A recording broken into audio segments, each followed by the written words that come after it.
सौभाग्यशाली गुरुमुखों, आज California USA से श्री प्रेमी महात्म्य का शुभ सत्संग आया है।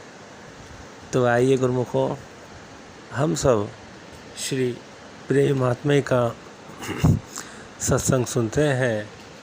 बोलो जयकारा बोल मेरे श्री गुरु महाराज की जय। बोलो श्री आनंदपुर वासी भगवान की जय। सौभाग्यशाली गुरुमुखों, चलिए वीडियो शुरू करते हैं। हमें भक्ति का दान दे। तो श्री परम दयाल जी ने कहा कि भक्ति अगर जो है फल फ्रूट या मिठाई की तरह होती या बिस्किट के डब्बियों की तरह होती तो हम उठा उठा करके झोलियां भर देते। लेकिन भक्ति ऐसी चीज है कि सेवक को भावना के साथ, श्रद्धा के साथ सतगुरु के शब्द की कमाई करनी पड़ती है, भक्ति की कमाई करनी पड़ती है। महापुरुषों की कृपा में कोई कमी नहीं है। जैसे बादल जल बरसाता है तो जहाँ पानी बरसता है तो पूरी धरती पर एक जैसा पानी बरसता है, लेकिन जहाँ जितनी गहराई होती है उतना पानी ठहर जाता है। ऐसे ही सद्गुरु महापुरुष तो अपने सेवकों पर हर समय कृपा करते हैं। जिसके हृदय के अंदर जितना श्रद्धा गहरी होगी, विश्वास गहरा होगा, प्रेम गहरा होगा, उतनी उसकी अनुभूति होगी। जैसे रोज हम श्री आरती में भी पढ़ते हैं कि गुरु जी की कृपा सब पर भारी, जो समझे वो है अधिकारी। जो श्रद्धा रखता है, जो विश्वास रखता है, श्री हजूर सदगुरुदेव दाता दयाल जी के चरणों में प्रेमी ने विनती की, गुरु महाराज जी भक्ति का दान दो। तो श्री गुरु महाराज जी फरमाया, हम तो बैठे ही भक्ति का दान देने के लिए हैं, लेकिन तुम्हें भी तो अपना दामन पसारना होगा। दामन पसारने का अर्थ ये नहीं है कि झोली पसारी। एक ने जो है अपनी झोली पसार दी। श्री गुरु महाराज ने फरमाया, ये झोली में भक्ति नहीं आती। हृदय का दामन पसारना पड़ेगा, श्रद्धा का दामन पसारना पड़ेगा, प्रेम का, सतगुरु के वचनों की पालना करनी पड़ेगी। जो सेवक गुरु के वचनों पर श्रद्धा रखता है, गुरु के वचनों पर विश्वास रखता है, उसे ताकत मिलती है। अब जैसे यहाँ श्री सतगुरुदेव दाता दयाल जी ने हुक्म फरमाया कि बरामदा बना दो, और जब भी फोन पर वचन होते आदरणीय भाई जी से तो यही पूछते कि बरामदे का कार्य शुरू हुआ, बरामदे का कार्य शुरू हुआ। तो भाई जी ने श्री गुरु महाराज जी के चरणों में आशीर्वाद मांगा और जो है कार्य शुरू किया, पूर्ण होने पे आ गए। तो कैसे, शक्ति कहाँ से मिली? शक्ति तो सदगुरु के वचनों में है। जब श्री सदगुरुदेव महाराज जी किसी को वचन फरमाते हैं तो शक्ति साथ देते हैं, लेकिन जो श्रद्धा से उसका पालन करता है उसे जो है उसकी प्राप्ति हो जाती है, अनुभूति हो जाती है। वो सारी शक्ति जो है उसके साथ जुड़ जाती है। एक बार कोई रिटायर्ड कर्नल, 3 भाई अमृतसर के थे, तो महाराष्ट्र में पूना के पास रहते थे। उन्होंने उर्ली कंचन में एक फार्म लिया था बहुत बड़ा, और उसमें वृद्धशाला बनाई कि जो कुछ लोग ऐसे होते हैं जिनके बच्चे वृद्ध लोगों को नहीं पूछते, तो उनकी जो है यहाँ पर हम सेवा करेंगे। तो एक दिन उन्होंने श्री गुरु महाराज के चरणों में विनती की, दर्शन करने आते रहते थे। श्री गुरु महाराज जी, हमने अर्धशाला तो बना दी लेकिन कोई आता ही नहीं है।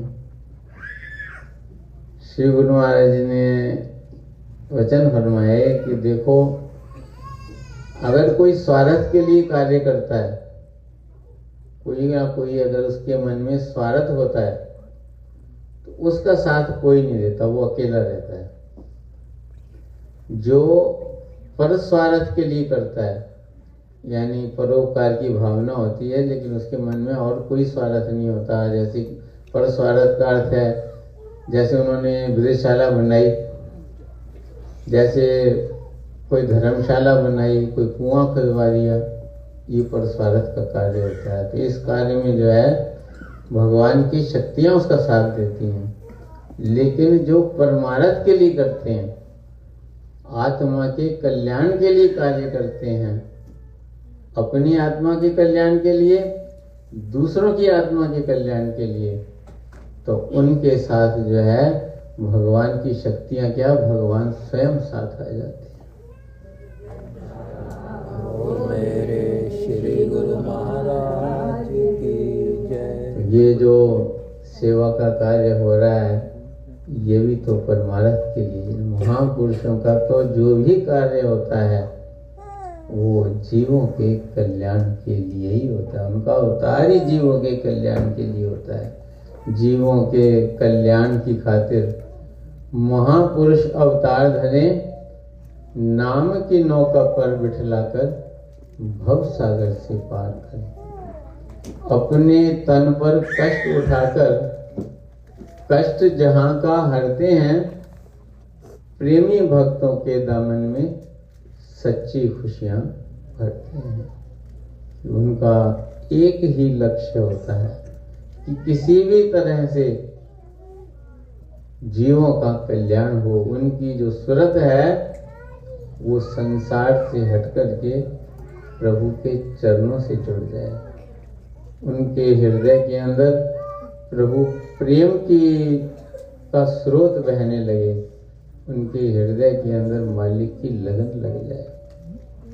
जैसे वर्णन करते हैं कि पहले यह मन काग था, करता जीवन घात, अब तो मन हंसा गया, मोती चुग चुग खात। कि सतपुरुषों की संगत में आने से पहले मन का जो स्वभाव होता है, मन की जो वृत्ति होती है, वो काग रूप होती है, कौवे की तरह। वो जो है क्या खाता है, कीड़े मकोड़े खाता है। लेकिन वही जीव जब सतपुरुषों की सत्संगत में आ जाता है तो उसके हृदय के अंदर नाम और भक्ति की लगन लग जाती। यही महापुरुषों की समीपता का, यही उनकी कृपा का जीव के ऊपर प्रभाव होता है। तो ये लगन हमारी सतगुरु के चरण कमलों में दिनों दिन बढ़ती जाए, हमारा प्रेम सदा बढ़ता जाए, हम भक्ति के द्वारा सदा अपने इष्टदेव सतगुरु के चरण कमलों से जुड़े रहें। इसीलिए महापुरुषों ने ये सुंदर सुंदर ये तीर्थ बनाए हैं। जहाँ जहाँ पर भी महापुरुष चरण धरते हैं, विराजमान होते हैं, वो धरती तीर्थ हो जाती है। जैसे वर्णन किया है, सात तीर्थ जहाँ साध पग धरे, सोई वैकुंठ जहाँ नाम उच्चे। कि वो धरती तीर्थ बन जाती है जहाँ पर साधु संत चरण धर देते हैं। ये धरती तो वो सौभाग्यशाली धरती है जहाँ पर संतों के सिरताज श्री श्री 108 श्री पंचम पातशाही जी महाराज जी ने भी गुरुमुखों को दर्शन से निहाल किया और श्री हजूर सतगुरुदेव दाता दयाल जी ने अपने पावन दर्शन और शुभ आशीर्वाद से निहाल किया। जयकारा मेरे श्री गुरु महाराज की जय। हम सब गुरुमुख जन भाग्यशाली हैं जिनके लिए महापुरुषों ने इतना कष्ट उठा करके ये भक्ति के केंद्र बनाए हैं। इन देशों में आकर के भी उन्होंने अपने पावन दर्शनों से सबको कृतार्थ किया है और उनके लिए ऐसी सत्संग की, भक्ति की गंगा बहाई है जहाँ आकर गुरुमुख जन नाम और भक्ति की कमाई करके अपने जीवन को सफल बना सकें। तो जैसे महापुरुषों ने हम सब गुरुमुखों पर रहमत बरसाई है, अथक परिश्रम कर ऐसे स्थान बनाए हैं, अपने संत जनों को यहाँ पर भेजा है कि हम सब गुरुमुख नाम और भक्ति की कमाई करें, क्योंकि ये जीवन ही नाम भक्ति की कमाई करके उस मालिक के चरणों से एकाकार होने के लिए मिला है। तो हम उनके बनाए हुए भक्ति के जो सरल नियम हैं, श्री आरती, पूजा, सत्संग, सेवा, सुमिरन और ध्यान श्रद्धा सहित जो नित्य करे, निश्चय हो ये भक्ति के पांचों नियमों की पालना करें। और श्री सद्गुरुदेव महाराज जी ने जो हर गुरुमुख के लिए 2 घंटे सिमरन के लिए आज्ञा फरमाई है, वो 1 बार में करे, 2 बार में करे, 3 बार में करे, 4 बार में करे, लेकिन 24 घंटे के अंदर 2 घंटे सिमरन हर गुरुमुख का कर्तव्य है। हम सब जैसे वो कृपा बरसा रहे हैं, हम भी उनके पावन वचनों के अनुसार नाम और भक्ति की कमाई करेंगे तो हमारा लोक भी संवर जाएगा और लोक भी सुहेला होगा, जीवन भी सफल होगा और महापुरुषों की प्रसन्नता भी सदा हम पर बरसती रहेगी। जयकारा बोल मेरे श्री गुरु महाराज की जय। बोलो जयकारा बोल मेरे श्री गुरु महाराज की जय। सौभाग्यशाली गुरुमुखों, जो श्री गुरु महाराज जी ने 5 नियम बताए हैं उसकी हम सब गुरुमुख जन श्रद्धा से पालना करें और श्री गुरु महाराज जी की आज्ञा में चलकर उनकी खुशी प्राप्त करें। बोलो जयकारा बोल मेरे श्री गुरु महाराज की जय।